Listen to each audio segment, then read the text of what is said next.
વંદે માતરમ વિદ્યાર્થી મિત્રો, સફળ અને સુખી જીવન માટે સંસ્કૃતમાં એવું કહેવાયું છે, ઓમ આનો ભદ્રાહ ક્રતવો યંતુ વિશ્વતો દબ્ધાશો પરિતામ. ઈશ્વર મને ચારેય દિશાએથી સારા વિચારો પ્રાપ્ત થાવ. એટલે જ તો આપણું ટેક વાક્ય છે, ધ વેલ્યુએબલ એજ્યુકેશન સિસ્ટમ. મૂલ્યલક્ષી શિક્ષણ માટે પ્રથમ પગથિયું એટલે આપણું ઘર અને બીજું પગથિયું એટલે આપણી શાળા.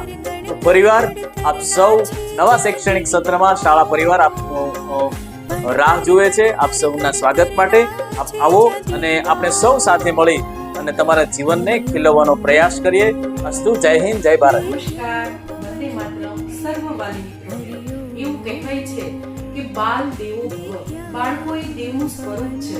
શૈક્ષણિક વર્ષ 2024-25 શરૂ થવા જઈ રહી છે અને શાળા પણ દેવ સ્વરૂપ નાના નાના ભૂતકાઓની રાહ જુએ છે. તો એ માટે સૌને હેપી વેલકમ. જય શ્રી કૃષ્ણ. આપ સૌ વાલી મિત્રોને શિષ્ય દેવો ભવ. શાસ્ત્રમાં એવું કહેવાયું છે કે વિદ્યાર્થી એ દેવ સમાન છે. તો આ દેવ સ્વરૂપ વિદ્યાર્થીને એક નવી વિચારધારા અને એક નવી ઉર્જા સાથે શાળા અને શાળા પરિવાર આવકારવા માટે ઉત્સુક છે.